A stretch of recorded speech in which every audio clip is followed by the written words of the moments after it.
Arrêtez, j'ai rien dit encore. Laissez-moi commencer. Eh bien, c'est un vrai plaisir, en tout cas, d'être là avec vous ce soir. Et le vent de fraîcheur, il est pour moi, parce que c'est quand même vachement plus sympa d'être ici avec vous qu'être enfermé à l'Assemblée nationale, où on y passe quand même beaucoup de temps. Je voudrais remercier tout de suite Jacques, monsieur le maire, monsieur le président, pour ton accueil, ton introduction. Et quand je l'entends parler, les premiers mots que nous avons échangés, je retrouve en lui ce qu'il y a chez beaucoup de maires communistes, et je suis élu d'une commune de Saint-Amand-les-Eaux qui est dirigée par Alain Wauquiez, ceux qui connaissent, et qui dit la même chose que ce qu'il m'a dit en arrivant ici. Il était fier ici de me parler de son équipe de basket masculine et de cette belle salle Jean Jaurès et du spectacle qui se tient à côté au même moment où nous nous trouvons ce soir. Et c'est vrai que chez les maires communistes, il y a deux piliers qui sont incontournables dans notre politique, c'est le sport et la culture. Et on y met des moyens pour que les gens vivent heureux ensemble. Et c'est très important. Bravo à toi. Bravo.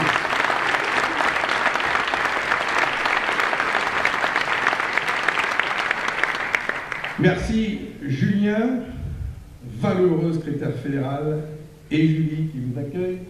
Merci à vous et à tous les camarades de la fédération, des fédérations pour cette belle soirée et pour cette belle mobilisation. Merci aussi à nos candidats, Nathalie, maire d'une commune de moins de 200 habitants, et Arthur, qui est le coursier à vélo qui monte aujourd'hui un syndicat européen, ce qui me fait penser que quand on partira rencontrer les autres forces politiques dans les pays de l'Union européenne, il faudra que tu viennes avec nous pour continuer à monter ton syndicat, c'est important.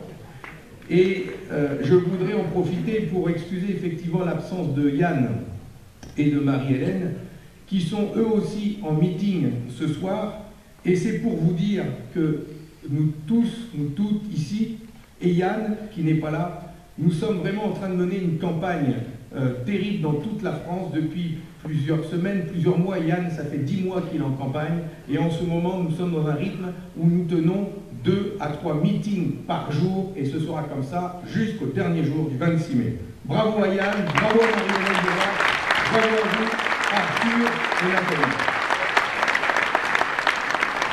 Alors, dans moins de 7 semaines maintenant, et pour la première fois depuis l'arrivée de notre président de la République, pas le nôtre, celui de la France, Emmanuel Macron, notre peuple va en effet, lui, se rendre aux urnes pour la première fois.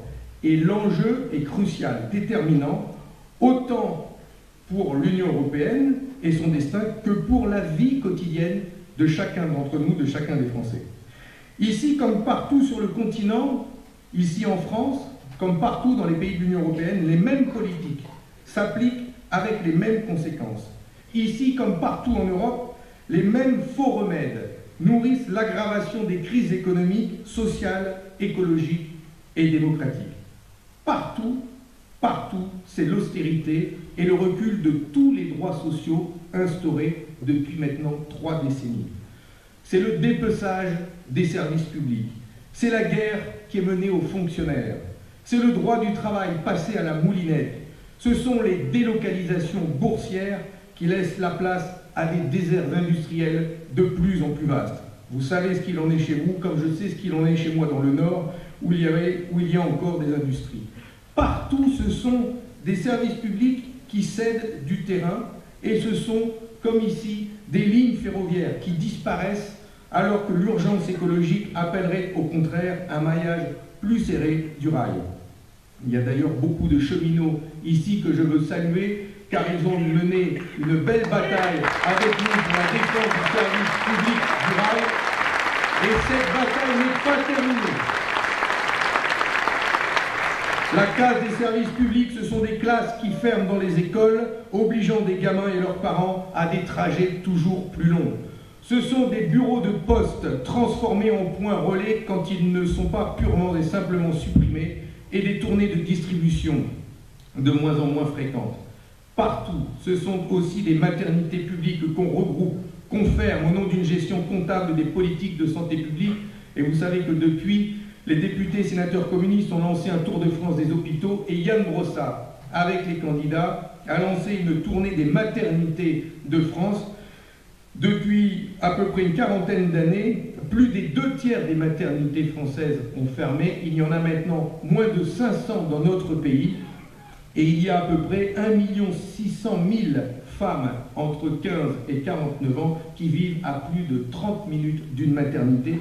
Voilà à quoi conduit la casse des services publics dans notre pays. Partout, ce sont donc des pouvoirs confisqués aux citoyens et à leurs élus. Ce sont des communes obligées de fusionner entre elles, et notamment les villages.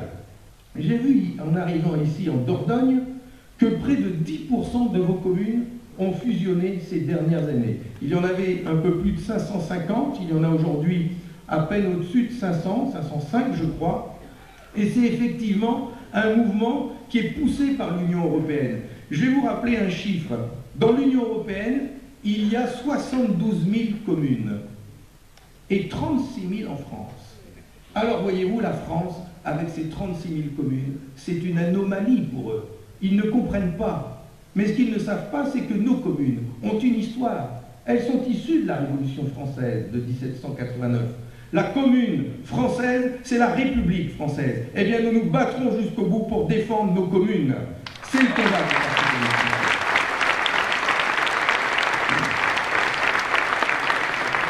Et ces pouvoirs confisqués aux citoyens, c'est l'autoritarisme qui se substitue à la démocratie, à l'image du projet de réforme constitutionnelle du président de la République, qui est fondé sur un nouvel affaiblissement de la représentation nationale au profit du monarque présidentiel. Et il a effectivement dans ses cartons, le président de la République, l'objectif de supprimer une centaine de députés à l'Assemblée nationale et de diviser par 2 le nombre de circonscriptions. Certes, il est prévu d'introduire une dose de proportionnel dans l'élection des futurs députés, mais aujourd'hui, il y a 577 députés, demain, il y en aurait 400, ce qui veut dire que les députés qui ont aujourd'hui des circonscriptions de 100 000 à 120 000 habitants auront demain des circonscriptions de 200 000 habitants.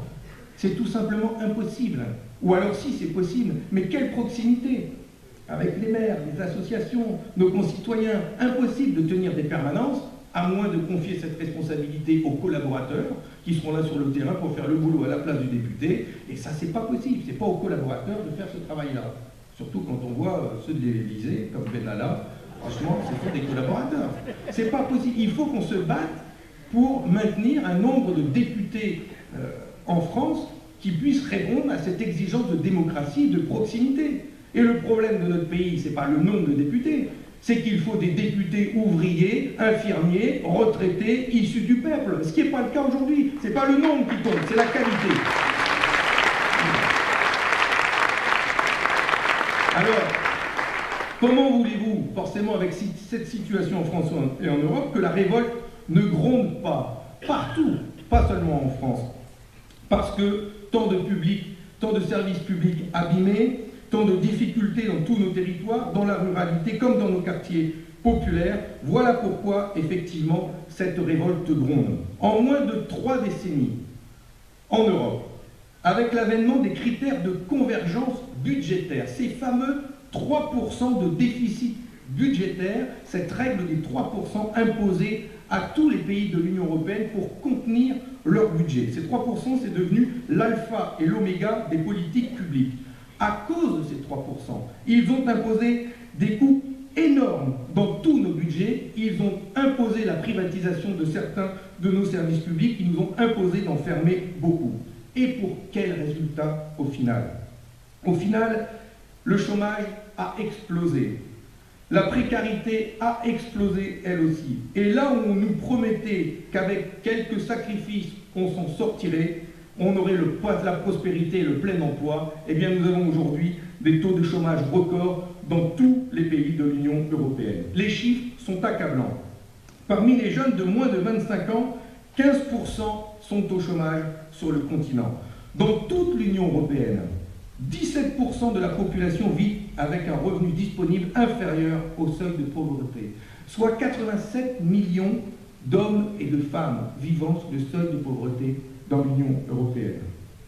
En France, 9 millions de personnes vivent sous le seuil de pauvreté, chiffre sans cesse en augmentation dans notre pays, 6e puissance mondiale. La précarité, elle touche essentiellement les femmes, beaucoup les femmes. Et je veux le dire ici parce qu'elles sont nombreuses, présentes dans la mobilisation des Gilets jaunes sur les ronds-points, parce qu'elles souffrent le plus de la précarité. 38% des femmes subissent un temps partiel imposé. À travail égal, elles touchent 9% de salaire en moins, et en fin de carrière, elles ont 45% de salaire en moins. C'est une injustice qui ne devrait pas exister dans un pays comme le nôtre. Où sont les lois qui promettaient l'égalité salariale femmes-hommes? Eh bien ça, c'est une des priorités que nous menons dans cette liste pour l'Union européenne, mais aussi pour la France.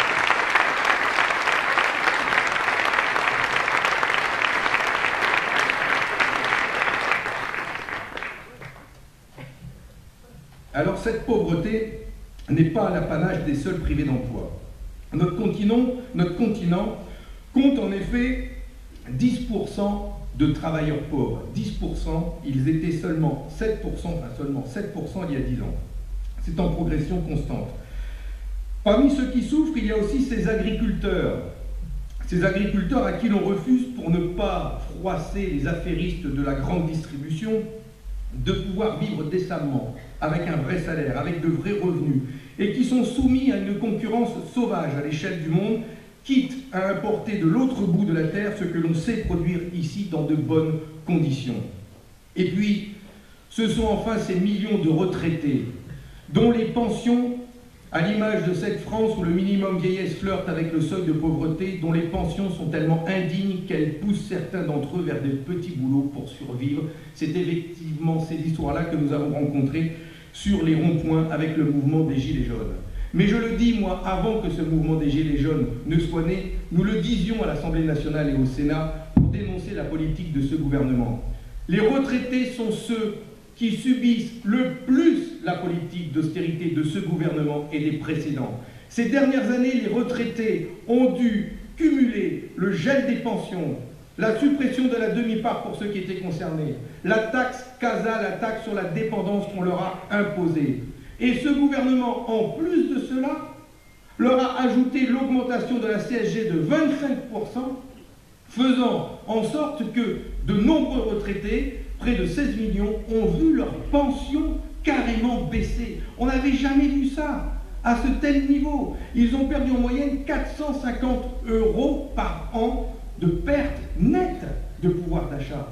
Et quand en plus de ça, vous ajoutez la hausse des factures, de l'énergie notamment, mais surtout la hausse des mutuelles. Je vois ces retraités qui viennent m'en parler avec des mutuelles qui sont aujourd'hui de 120 à 150 € parce que la sécurité sociale ne fait plus son boulot. Mais ce n'est plus possible pour nos retraités qui ont cotisé toute leur vie, 40 ans, 43 ans, 45 ans. Comment voulez-vous que cette colère n'explose pas aujourd'hui? Mais cette colère, nous la portons aussi. Et nous sommes avec tous ces retraités qui doivent avoir les droits de vivre dignement après avoir cotisé toute une vie.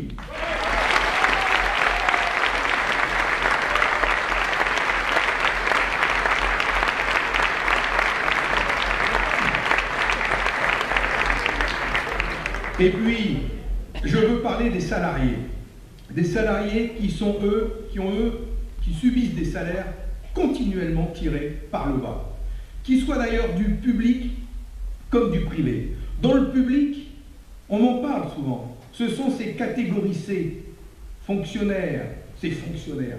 Qu'est-ce qu'ils prennent les fonctionnaires? C'est pas bon d'être fonctionnaire en ce moment dans le pays, hein. Et pourtant, ces fonctionnaires qui sont catégorisés, qui travaillent dans nos collectivités, qui sont agents hospitaliers, ou qui travaillent dans les services de l'État, et qui perçoivent un salaire de 1100, 1200 € net. Ils nous le disent aujourd'hui. On ne peut plus vivre décemment avec un salaire de 1200 € net. On ne peut plus vivre décemment avec le SMIC. Pouvoir élever ses enfants correctement, pouvoir avoir des loisirs avec eux, partir en vacances, ce n'est plus possible. C'est la raison pour laquelle nous réclamons une hausse du SMIC et des salaires de 200 € net immédiatement. C'est une revendication juste et légitime. C'est le travail qui doit payer. Et puis il y a tous ces salariés du secteur privé qui, eux, subissent eux aussi les bas salaires, le SMIC, et qui ne voient pas les salaires évoluer avec l'ancienneté. Et dans le privé, ils cumulent ça avec des conditions de travail parfois très pénibles. J'ai discuté quelques minutes avec ceux qui travaillent dans la papeterie de Condat et ceux qui sont dans la chimie. Je tombe sur des salariés qui travaillent dans deux industries importantes de ce département. Ils travaillent 7 jours sur 7, enfin, pas eux, mais leur usine, mais ils sont en 3-8, en 4-7, en tout ce que vous voulez, mais les usines, elles tournent 7 jours sur 7, dimanche compris, fête comprise, et ils doivent travailler, et ils finissent avec des salaires qui évoluent très très peu au bout de plusieurs années. Il y avait un camarade qui touche 1500 € après 12 ans d'ancienneté, qui travaille les week-ends, les dimanches, les jours fériés, enfin c'est pas admissible. Et qu'est-ce qui nous a agité, M. Macron? Il a permis aux grandes entreprises de leur accorder une prime pour ne pas augmenter les salaires. Ceux qui ont eu la prime, eh bien, ils n'auront pas d'augmentation de salaire, mais ici, ils n'ont même pas eu la prime et ils n'auront pas d'augmentation de salaire non plus. Eh bien, ils ont raison de se battre et nous sommes avec eux. Eux aussi, c'est 200 € tout de suite pour le SMIC et pour tous les salariés.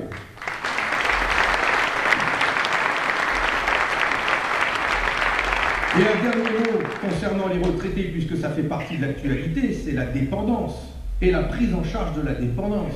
Parce que là, avec un scandale quand même, près de Toulouse, avec ce groupe Corian, dont on a découvert que 5 personnes étaient mortes d'intoxication alimentaire. C'est un groupe qui fait partie des 700 entreprises au chiffre d'affaires le plus élevé, qui distribuent des dividendes et qui en distribuent beaucoup. Eh bien voilà, quand on confie nos aînés à des sociétés privées, ils gavent les actionnaires et ils ne savent pas nourrir les pensionnaires. Quand même. Et que nous propose ce gouvernement, c'est de demander aux salariés du public et du privé dont je viens de parler de travailler une journée supplémentaire gratuite. Allez demander ça à ceux de la papeterie ou de la chimie, ou demander ça aux ceux des cheminots. Enfin, c'est quand même insupportable. Alors on a mis notre proposition sur la table. Une journée de solidarité, chiche. Ben, ce sera la journée du patrimoine des plus riches de France, qui donne une journée de leur patrimoine, cela.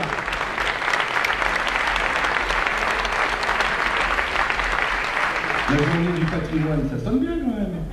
Ils sont 358 000. Ils ont un patrimoine de 1028 milliards d'euros.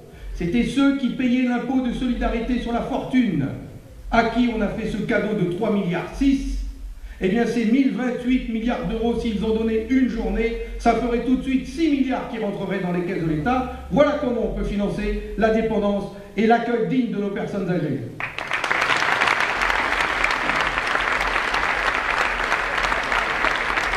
Alors, dans cette situation, avec cette colère qui monte dans le pays, ces inégalités, ces injustices, en France comme en Europe, comment voulez-vous que cette colère n'explose pas et qu'elle ne soit pas aujourd'hui présente sur les ronds-points, mais pas que? Il y a ces gilets jaunes qui aujourd'hui continuent de se mobiliser. Et franchement, 21 semaines de mobilisation, 21 samedis, c'est inédit dans notre pays. Aucune force politique n'a fait ça sur une aussi longue durée. Aucun syndicat. Ils expriment une colère qui est sincère, profonde, ancrée dans le pays. À côté d'eux, il y a des mobilisations pour l'école de la part des enseignants, pour les gilets roses, pour les assistantes maternelles, les blouses blanches dans nos hôpitaux. Il y a des organisations syndicales qui se mobilisent toutes les semaines, et nous serons avec elles, avec eux aussi. La colère est en train de monter dans notre pays et il faut le mesurer. Et la situation est extrêmement grave. Parce que ce gouvernement a fait le choix d'ouvrir un grand débat. Ils ont reçu 2 millions de contributions qu'ils dépouillent, qu'ils ont dépouillées. Alors forcément avec des résultats qui peuvent paraître contradictoires avec ce que nous entendons nous. Mais c'est normal. Ces 2 millions de contributions sur Internet, pour ceux qui sont allés voir, c'était des réponses qu'il fallait apporter à des questions fermées. Et ils avaient fermé leur établissement de l'ISF. Alors forcément, il n'y en a que 10% qui ont dit qu'ils voulaient. Parce que dedans, c'est écrit qu'on ne pouvait pas le mettre. Mais nous, les communistes, on a organisé des débats, on en a fait. On a distribué, là où c'était possible, des cahiers d'espérance, comme nous les avons appelés. Mais on a un tout autre résultat. Et quand nous avons déposé ces cahiers de doléances avec des questions ouvertes, où nous leur disions quelles sont les priorités pour vivre mieux, eh bien, les priorités données, c'était la hausse des salaires, la hausse des pensions, le rétablissement de l'ISF, des services efficaces pour nos écoles et pour nos... Voilà ce qui était réclamé, de la justice sociale, de la justice fiscale, de la démocratie et la dignité pour tous.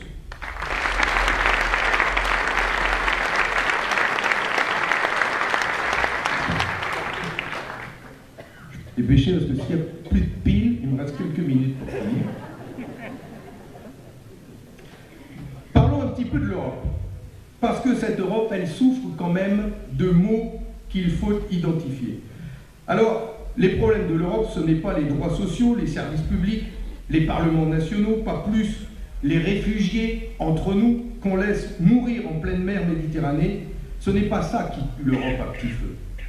Les coupables, ce ne sont pas non plus les salariés d'Airbus, d'Alstom, de la sidérurgie, d'Air France, des aéroports de Paris qu'ils veulent privatiser. Ce ne sont pas les fonctionnaires le problème, ce ne sont pas les agriculteurs, les étudiants en quête d'une formation épanouissante, ce ne sont pas ceux qui ne vivent que de leur travail et de leur pension. Ils veulent nous les présenter comme étant le problème. Ce n'est pas eux le problème, ce n'est pas nous les coupables, et il faut qu'on se le dise. Les coupables, ce sont eux, les financiers, les affairistes. Le coupable, c'est ce capitalisme prédateur, c'est l'ultralibéralisme sans foi auquel les droites, toutes les droites, mais aussi malheureusement parfois une partie de la gauche, ont livré notre continent. Les coupables, ce sont ces promoteurs d'une Union européenne telle qu'elle a été façonnée traité après traité et qui tourne totalement le dos à la prospérité et à la paix qui nous étaient promises.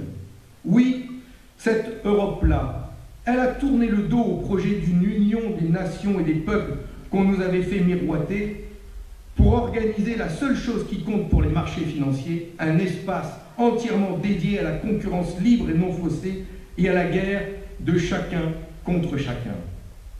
Cette Europe, elle s'est dotée de véritables outils pour que l'argent aille à l'argent, pour cajoler les plus riches avec des politiques fiscales qui mettent toujours plus à contribution les gens qui ne vivent que de leur travail et pour permettre aux marchés financiers de s'accaparer les richesses produites par ceux-ci. Car oui, en France, de l'argent, comme en Europe, il y en a, l'argent ne manque pas. Les richesses produites par les travailleurs européens sont passées de 15 000 milliards d'euros à 17 200 milliards d'euros en l'espace de 10 ans. Nous produisons donc 2 000 milliards d'euros de richesses supplémentaires. Et ces 2 000 milliards d'euros de richesses supplémentaires ne sont pas venus dans nos poches. Elles ne sont pas non plus allées, ils ne sont pas allés non plus pour financer nos services publics, pour financer le défi, la transition écologique. Cette Europe de la prospérité, elle est faite pour les plus riches. Et ça a aggravé les injustices pour les plus modestes. Elle est à l'image de la France de Macron et de ceux qui l'ont porté au pouvoir, avec pour seule devise la finance d'abord. Oui, c'est la devise de la République en marche. Et d'ailleurs, les Français, à leur élection, ont entendu la République est en marche, mais la réalité, c'est que la République est vendue au marché. Car oui, l'argent ne manque pas à l'Europe. Et il ne faudrait pas qu'on nous dise qu'il n'y a pas d'argent. L'argent, il est utilisé à d'autres fins qu'au progrès humain. Et quand on dit que l'argent existe, on parle à chaque fois, nous, de l'Europe, de la fraude fiscale, la fraude, l'évasion fiscale. Vous savez que les parlementaires communistes en ont fait une de leurs spécialités. Nous intervenons beaucoup sur ces sujets, car nous avons la chance, à travers les travaux que nous menons, d'être au cœur de cette turbine nucléaire et de voir ce qui se passe véritablement. 1 000 milliards d'euros échappent tous les ans au budget des pays de l'Union européenne. 1 000 milliards. C'est l'Europe des paradis fiscaux pour des firmes à qui l'on permet de ne pas payer des milliards d'euros. Il s'agit, vous les connaissez, Les Google, Apple, Facebook, Amazon, ce sont les GAFA. Mais pas que. Et ce serait trop facile de ne parler que. Il y a aussi Starbucks, McDo, BNP, Société Générale. Tous ces groupes ont des filiales dans des paradis fiscaux, y compris des paradis fiscaux au sein même de l'Union européenne, dans lesquels ils arrivent à planquer de l'argent, qui vont par exemple en Irlande, où le taux d'imposition est de 0,0005,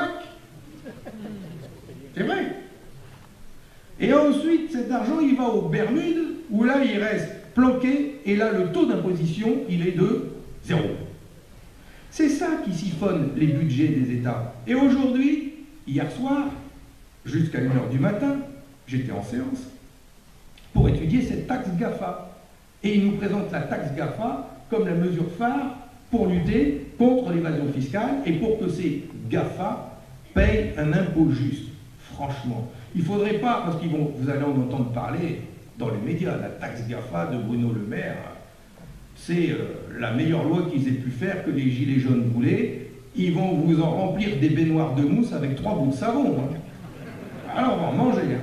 Mais la réalité, c'est que cette taxe GAFA, ça va rapporter 300 millions d'euros à la France, quand ce sont 15 milliards d'euros qu'ils transfèrent dans les paradis fiscaux, ces grandes multinationales. Cette taxe, elle sera de 3%, appliquée seulement aux GAFA. Ils appellent ça l'assiette. L'assiette de la taxe, c'est pas celle qu'on mange, c'est les entreprises concernées. Donc c'est une vingtaine d'entreprises. Donc petit taux, petite assiette, peut dire sous-coupe, voire sous-boc, même plus une assiette.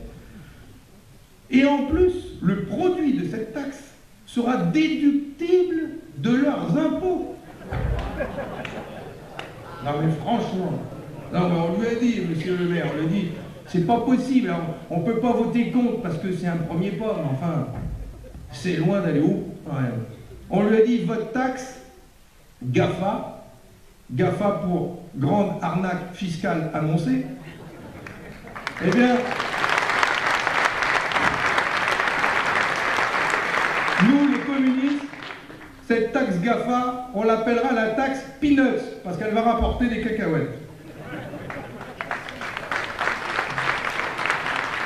Alors, ces inégalités, cette pauvreté qui monte, elle pose comme jamais la question sociale dans notre pays et dans l'Europe.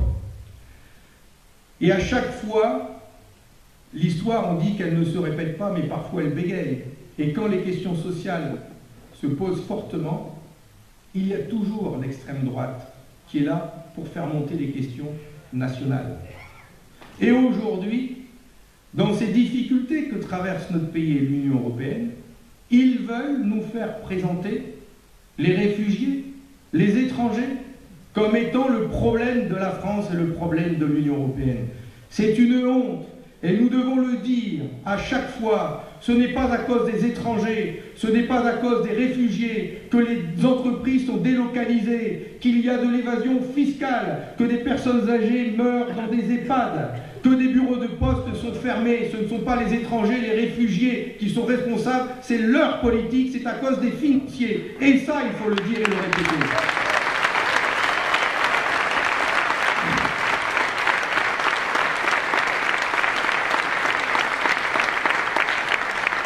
Et il faut désigner les vrais responsables de ce qui se passe dans notre pays. Alors, vous avez bien compris que nous ne céderons pas au rouleau compresseur libéral qui malmène notre continent et les peuples.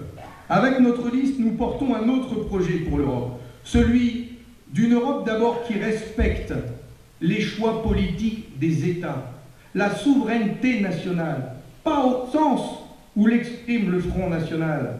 La souveraineté nationale dans le sens où nous, pays, nations, députés, sénateurs, nous voulons avoir le choix de voter notre budget, nous voulons avoir le choix de subventionner nos services publics, nous voulons avoir le choix de sauver notre industrie, nous voulons avoir le choix d'avoir une sécurité sociale à 100%. C'est ça la souveraineté nationale.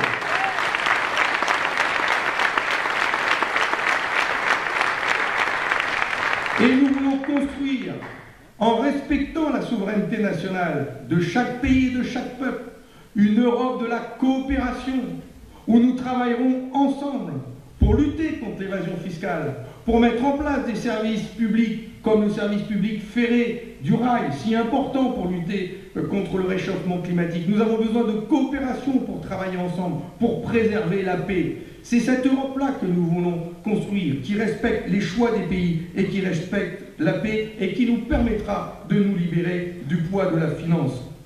Et pour porter ces projets, pour porter cette Europe, nous avons des propositions. Et je voudrais dire ici aussi, saluer la belle prestation de Yann Brossard, France Télévisions, car elle a été un des seuls à faire des propositions concrètes pour construire cette Europe. Nous faisons des propositions concrètes qui visent à mettre l'argent, la finance au service du développement humain et de la planète, et pas l'inverse.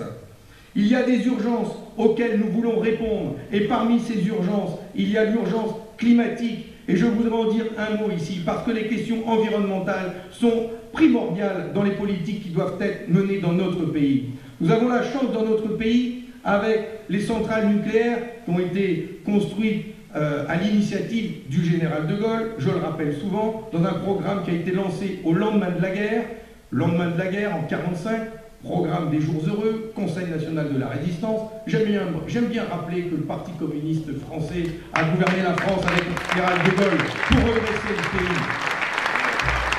Eh bien, cette histoire-là fait qu'aujourd'hui, nous sommes un des pays qui polluons le moins par notre énergie.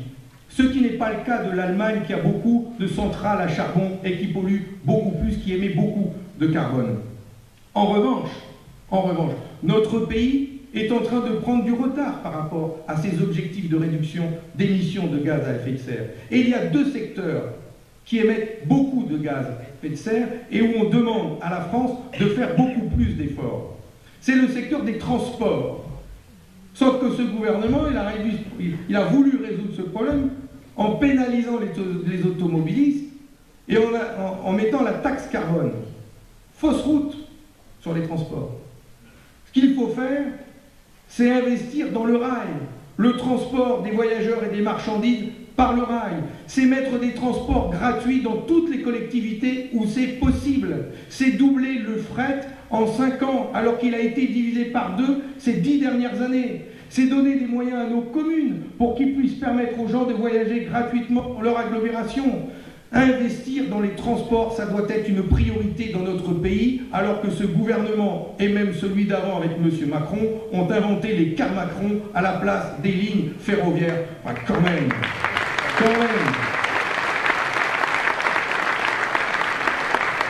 Et la deuxième urgence, c'est le logement. C'est eux qui le disent. Nous avons trop de logements qui sont de véritables passoires thermiques. Et il y a besoin d'un effort public important pour investir dans la rénovation de ces logements. Ça coûte excessivement cher. Et ce gouvernement, j'en discutais avec la camarade qui est vice-présidente au conseil départemental et qui s'occupe des questions de logement, ce gouvernement, il fait tout l'inverse. Non seulement il n'investit pas dans la politique de logement et de rénovation thermique de nos logements, mais il a fait le choix de baisser les dotations aux sociétés publiques HLM, qui fait qu'aujourd'hui, elles ont mis la pelle dans le sable, elles ne peuvent plus construire de logements. Ça veut dire qu'on va prendre un retard considérable, en plus de ne pas répondre à la demande forte de nos concitoyens, où il n'y a jamais eu autant de demandes de logements qui ont été en souffrance, et donc nous sommes en train de prendre un retard important. C'est la raison pour laquelle nous proposons, dans les 10 propositions que nous avons remises au Premier ministre et au Président de la République, et dans les propositions que nous faisons dans le cadre de cette élection européenne, de construire 500 000 logements par an dans les 5 ans qui viennent pour atteindre nos objectifs en termes d'émissions de gaz à effet de serre. Le logement, le transport, les 2 piliers d'une véritable politique pour relever le défi climatique.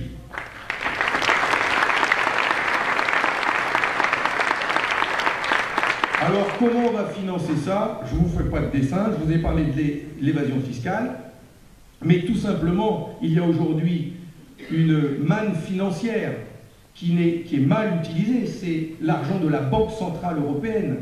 Cette Banque Centrale Européenne qui a distribué ces dernières années 3 000 milliards d'euros aux banques privées qui, elles, ont ensuite prêté aux États avec des taux d'intérêt. Et même quand ces taux sont bas, il y a quand même des intérêts. Et un maire, une agglomération qui investit et qui paye et qui va emprunter à des taux de 1 ou 1,5, va payer quand même en fin d'année 15 000 euros, 20 000 euros, 30 000 euros d'intérêts bancaires. C'est pas vrai? On ne pourrait pas faire des beaux banquets des aînés avec cet argent? Franchement, et ben voilà. Et donc nous demandons à ce que la Banque Centrale Européenne, nous reprenions le pouvoir dessus. Elle ne doit pas décider toute seule des politiques qu'elle a menées avec l'argent qu'elle crée. Cet argent doit servir à relever le défi climatique. Et nous demandons à ce que ces 3 000 milliards d'euros soient prêtés aux États à taux zéro pour faire tous les investissements dont nous avons besoin. Voilà comment nous pouvons reprendre le pouvoir sur l'argent. Ce n'est pas que des slogans, c'est possible et c'est concret. C'est tout l'inverse de ce qu'ils font. Mais reprendre le pouvoir sur la Banque Centrale Européenne est une proposition importante que nous depuis des années et que nous devons continuer de porter jusqu'à ce que nous gagnions sur ce sujet. C'est important là aussi pour relever le défi environnemental. Et puis je voudrais dire un mot concernant nos services publics, surtout pour un département comme le vôtre, comme la Dordogne, qui est similaire à celui du département du Nord, où nous sommes aussi un département très rural, même si nous avons quelques agglomérations, mais comme vous, je dirais. Parce que nous souffrons d'une désertification en matière de services publics qui n'est plus acceptable. Franchement, les fermetures de trésoreries municipales, les fermetures des permanences, de la Caisse primaire d'assurance maladie, de la CAF, de la CARSAT, c'est plus possible. Et qu'est-ce qu'ils nous mettent à la place? Ils nous mettent des bureaux alimentaires dans les communes, et ils nous demandent de prendre rendez-vous par Internet, et de tout régler par Internet, par des bornes numériques. C'est plus possible. Il faut qu'on résiste à cette politique. Il faut exiger de l'humain. On veut des services publics humains, accessibles pour tous et partout.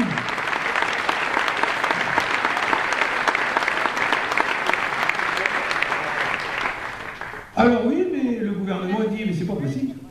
Il faut réduire la dépense publique. Écoutez bien ce mot. 3 mots. Réduire la dépense publique. Ça va être la rengaine que l'on entend souvent, mais qu'ils vont vous resservir encore et encore. Réduire la dépense publique, je traduis, c'est faire des économies. Donc ils vont dire, ah, vous voulez qu'on réindexe les retraites sur l'inflation? Ça coûte 1,5 milliard. Donc on va réduire la dépense publique de 1,5 milliard. Et on va faire des économies. Il ne faut pas. C'est pas possible. Il y a des dépenses, la dépense publique, il faut dire, la dépense publique, elle est utile.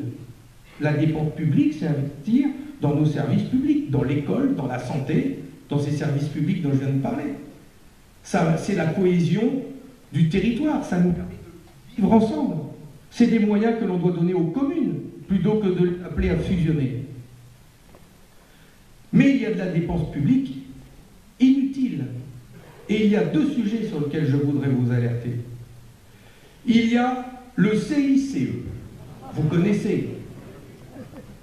Je fais toujours attention parce qu'il y a des chefs d'entreprise, des PME, des artisans qui disent ça compte le CICE, parce que grâce à ça, on a un petit peu d'aide. Ils ont raison. Mais savez-vous que le CICE, il est distribué aux mêmes multinationales, les GAFA, qui vont devoir payer une toute petite taxe? Eh bien, Google, que j'ai rencontré au mois de janvier, m'a dit à moi, avec il y avait Pierre Laurent, on était plusieurs, nous a dit, bah, monsieur Roussel, on fait un peu d'optimisation fiscale, c'est vrai, c'est pas bien. Si vous prenez une loi pour nous taxer à la source, comme vous le proposez avec votre prélèvement à la source, on paiera. Comme quoi, il faut oser. Mais ils disent, on a le droit, on a beaucoup d'ingénieurs ici, on a le droit au crédit impôt recherche, qui est déjà une niche fiscale, qui leur permet que tous leurs investissements en matière de recherche, ils ne payent pas d'impôt dessus. Mais ça, on ne le demande pas. Par contre, le CICE, on aimerait ne pas le toucher, mais on ne peut pas s'y verser automatiquement. Non mais franchement, Je lui ai dit hier à Bruno Le Maire encore, c'est plus possible ça. Le CICE, cette année, c'est 40 milliards d'euros. Et à partir de l'année prochaine, c'est plus le CICE, ce sera 20 milliards d'euros sociale. Traduction, ces cotisations qui servent à financer la sécu, la retraite, etc. Eh bien, ils ne paieront plus de cotisations sociales. Que le boulanger du coin, l'artisan du coin, on l'allège de ses cotisations sociales, je veux bien l'entendre. Mais que Google, LVMH, Renault, etc. ne payent plus de cotisations sociales, eh bien c'est inadmissible. Nous les ferons payer et là il y a de l'argent public à récupérer.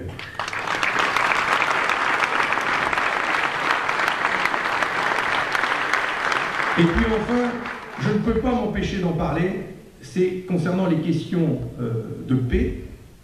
Ça a été dit par Arthur, la question de la paix est au cœur de notre campagne, par Julien, la sortie de l'OTAN. Il faut qu'on sorte de l'OTAN.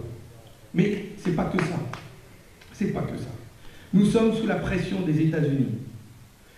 Et les États-Unis ont demandé aux pays de l'Union européenne d'augmenter la part de leur PIB dans le financement de l'OTAN, des budgets militaires. La France doit sur la couture, ils exécutent. Angela Merkel, pareil. Et j'ai rencontré les camarades de Die Linke, parti de la gauche allemande, qui m'ont expliqué hier qu'en Allemagne, le budget va passer à 60 milliards d'euros, 17 milliards d'euros de plus, et donc autant en moins pour le peuple allemand. Eh bien, en France, le budget militaire, d'ici 2023, va passer de 36 milliards d'euros à 50 milliards d'euros, essentiellement dans la dissuasion nucléaire. Nous n'avons pas besoin d'investir dans le nucléaire, nous n'avons pas besoin d'investir dans des ogives, nous voulons des écoles, des hôpitaux, et c'est un combat que nous devons reprendre.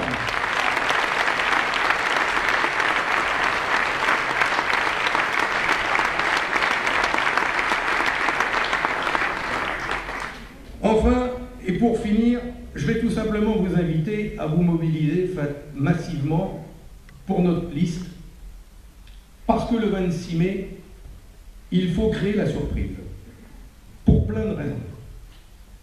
Mais déjà, je voudrais dire qu'il ne faut pas répondre, il ne faut pas tomber dans le piège que En Marche et Macron veut nous tendre, en nous faisant croire et en faisant croire aux Français qu'il n'y aurait pas d'autre choix que de voter pour lui, pour eux, face à la menace de l'extrême droite.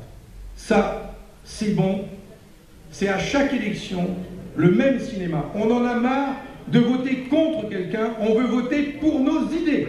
Donc déjà,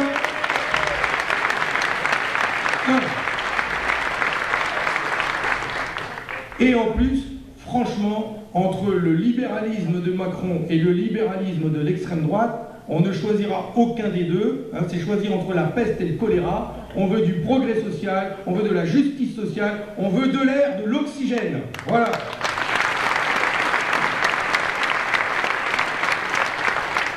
Et puis cette liste, elle est importante parce que, vous voyez, moi on me dit toujours, même sur Roussel, vous faites une liste, enfin vous êtes nombreux à faire des listes à gauche et la gauche est émiettée, c'est pas possible. C'est pas de ma faute quand même. Nous, le Parti communiste français, depuis 1979, aux élections européennes, nous avons toujours été présents. Nous avons été le seul parti de gauche à avoir alerté sur la nocivité de ces traités, sur les dangers pour nos services publics, pour notre pays, pour nos emplois, pour notre industrie. Depuis 1979, nous avons été la seule force à gauche à avoir eu cette lucidité, et il faudrait qu'on disparaisse aujourd'hui. Ça leur ferait trop plaisir. Et surtout pas. Donc nous serons présents, comme nous l'avons toujours été. On va exprimer nos idées, l'originalité de nos idées, et montrer qu'il y a une autre voie, une autre forme de construction européenne. Mais pas que. Parce que quand même, l'état de la gauche aujourd'hui, c'est vrai, est au plus mal. Et quand bien même nous nous rassemblions dans une seule et même liste, ce qui n'est pas possible, parce qu'il y a quand même des différences entre nous. Mais quand bien même, nous ferions 25%. Comment avoir une majorité avec 25%. C'est pas possible. La gauche s'est affaiblie. Pas que le Parti communiste français. Toutes les forces de gauche se sont affaiblies, pour diverses raisons. Et notamment parce que, dans le dernier mandat, la gauche a déçu. La gauche a tourné le dos à ses engagements, à ses promesses, à ses espoirs. Et donc aujourd'hui, il faut redonner de l'espoir à gauche. Et pour redonner de l'espoir à gauche, oui, nous le disons, il y a besoin d'un parti communiste plus fort et plus influent. Parce que la gauche ne mène pas la même politique quand il y a un parti communiste à 15% ou quand il n'y a plus de parti communiste. Alors oui, nous sommes là aussi pour redonner un espoir à gauche.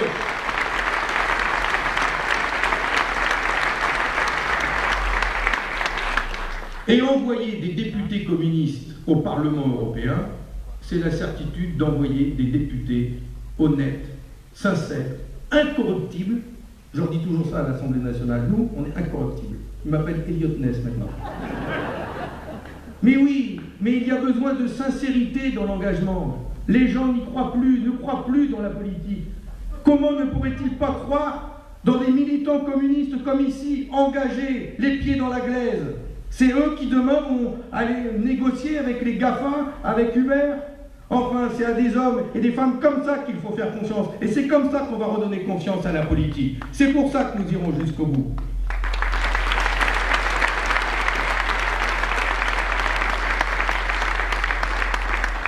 Et puis, le 26 mai, tout le monde ne le sait pas, puisqu'on m'a encore posé la question, il n'y a qu'un seul tour. Le 26 mai, je vous le dis, n'attendez pas le second tour, il n'y en a pas. Il n'y a qu'un seul tour, c'est le 26 mai. Et le 26 mai, on vote à la proportionnelle, sur une liste. Donc chaque voix va compter. Sauf qu'ils nous ont fait une petite canaillerie en France. En Allemagne, puisque j'en ai discuté avec mes collègues, dès la première voix, ça compte pour avoir des députés. Il n'y a pas de seuil. En France, il faut atteindre 3% pour être remboursé.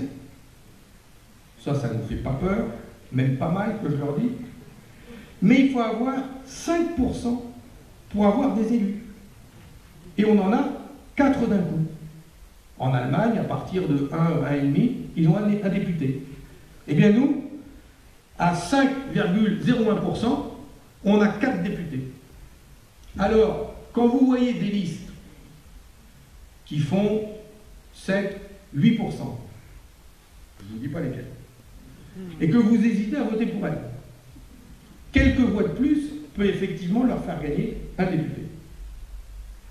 Mais si vous votez pour nous, et qu'on passe les 5, c'est pas un député, c'est 4. Alors faites en sorte que le 26 mai, nous ayons 5%, et on enverra Marie-Hélène Bourlard, Hélène Brossard, Patrick Ménaric, Marie-Pierre Vieux au Parlement européen.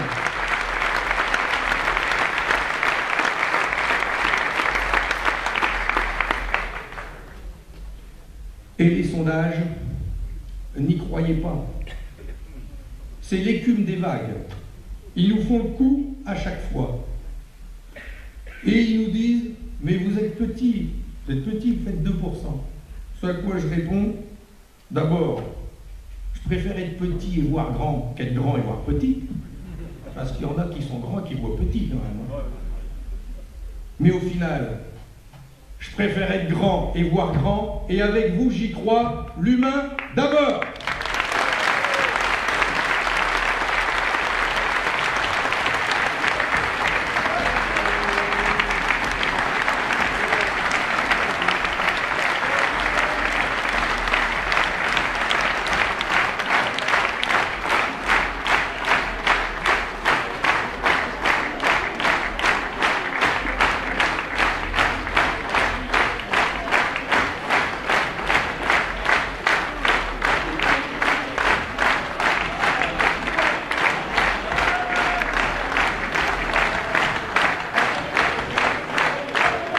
Enfin, oui, passez.